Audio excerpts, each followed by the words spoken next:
উত্তর দিন যা জিজ্ঞাসা করলেন অর্চনা। আমার কথা সূত্রেই আমার প্রশ্ন ছিল বিদেশি তোষণের ভোট পালাচ্ছে, তাই কি তৃণমূল কাঁপছে? আমাদের মাননীয় স্বরাষ্ট্রমন্ত্রী অমিত শাহজি বলেছেন যে মমতা বন্দ্যোপাধ্যায় শরণার্থীরও বোঝেন না, অনুপ্রবেশকারীর মধ্যে পার্থক্য বোঝেন না। তা মমতা বন্দ্যোপাধ্যায়ের জ্ঞান নেই। হ্যাঁ, সত্যি মমতা বন্দ্যোপাধ্যায়ের জ্ঞান নেই না, আমার প্রশ্ন তা না, আমার মনে হয় উনি বোঝেন না।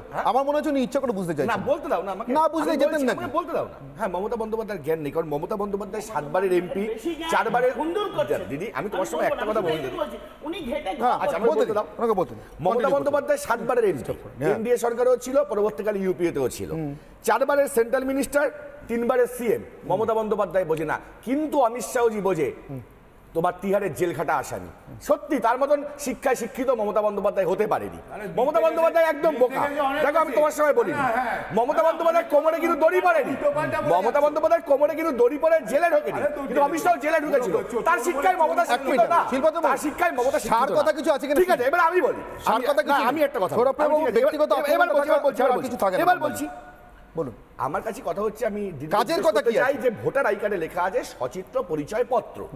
আমি ভোট দিয়েছি, আমি দেশের নাগরিক। আবার নতুন হ্যাঁ নাগরিক না, না আজ আজ আজ নাগরিক না, তাহলে আমরা আমি ভোটার। ও মান্থলিটা কি আপনার পরিচয় নাগরিক কার্ড?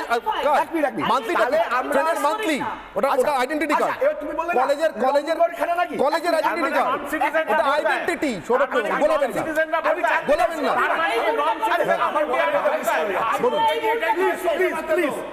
আচ্ছা, ভালো কথা, তোমরা শরণার্থীকে নাগরিকত্ব দেবে কেন? 2014 পর্যন্ত কেন? আমরা এত উদারবোন। ও বলছে লঙ্গরখানা নাকি, আমিও তো বলবো যে হ্যাঁ লঙ্গরখানা নাকি। 2014 পর্যন্ত শুধু কেন? 2014 পরেরটা হবে না কেন? শরণার্থীরা তারপর আসলে তাহলে চিরকালের জন্য যতদিন শরণার্থী ঢুকবে ভারতবর্ষে ততদিন পর্যন্ত তাদেরকে আমাদের একসঙ্গে দুজনে চেঁচাচ্ছে, এত যুক্তি আছে, একসঙ্গে দুজনে মিলে চেঁচাচ্ছে।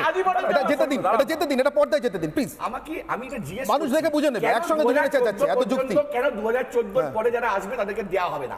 আসলে এই বিষয়টা সম্পূর্ণভাবে সিএ এর সঙ্গে ঘুরপথে এনআরসির একটা সংমিশ্রণ আছে, যেখানে একটা ধর্মীয় বিদ্বেষমূলক কাজ করে একটা সম্প্রদায়কে এই ভারতবর্ষ থেকে শেষ করার আছে তো বটেই। হজবরলার স্বপ্নের মতো আছে অবশ্যই। ঘুম ভাঙার পরে দেখা যাবে বিরাটটা পাঁচিল টপকে পালাচ্ছে। এই উত্তরটা হ্যাঁ প্লিজ বলো।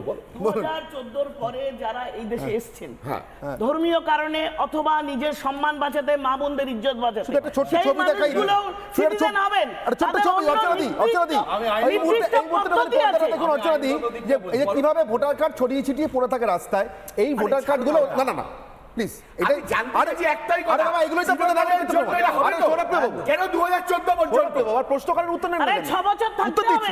আরে উত্তর দিচ্ছি, জানতে চাইছেন তো উত্তর নিচ্ছেন না কেন? আরে জানতে চাইছেন তো উত্তর নিচ্ছেন না কেন? খারাপ স্টুডেন্ট কেন? পড়াশোনা করতেন না?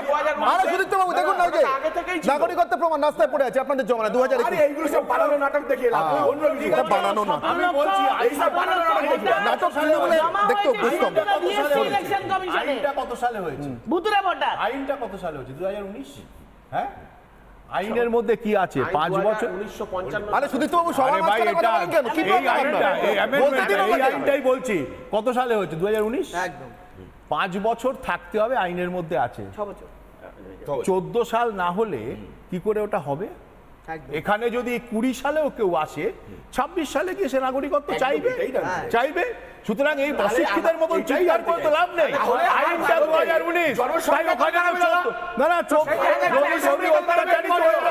আবার এটাও বলছি,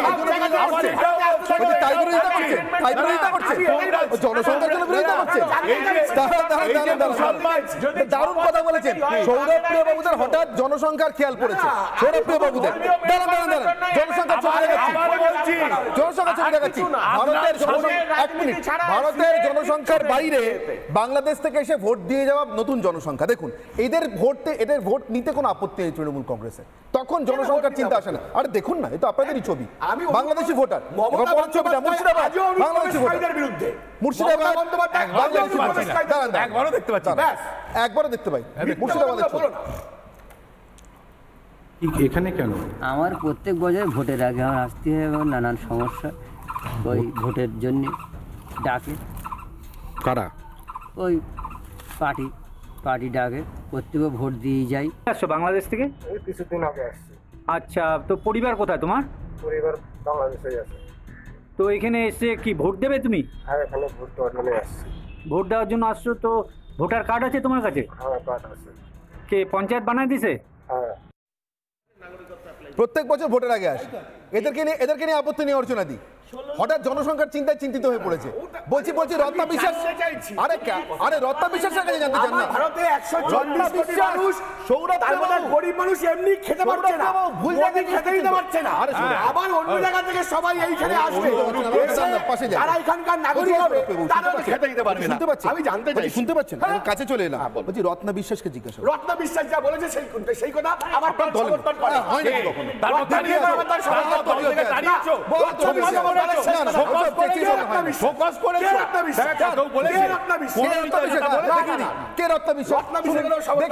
এখনো পর্যন্ত শপথে বহাল আছে, সগরিমায় এই রত্না বিশ্বাস। শুনুন কি বলছিলেন। ভোটার বাড়াচ্ছে তো সে হবে না, ভোট ব্যাংকের ইয়ে করছে।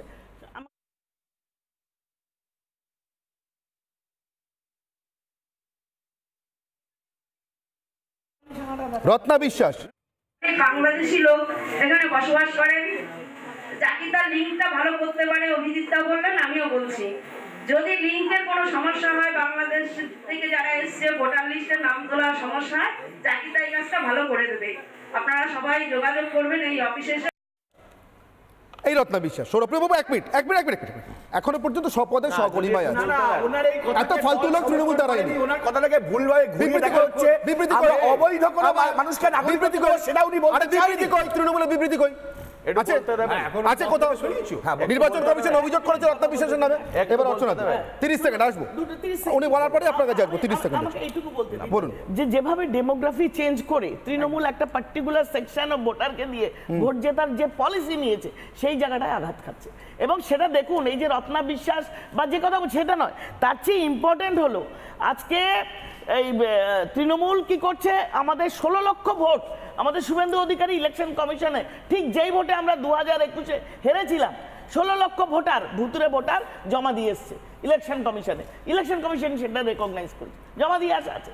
আপনারা অস্বীকার করতে পারবেন না। আর শুধু তাই না, শুধু না, আরেকটা কথা হলো, চট করে দ্বিজেন্দ্রলাল রায় ভোট দিচ্ছেন, আপনার শৈলেন মান্না ভোট দিচ্ছেন।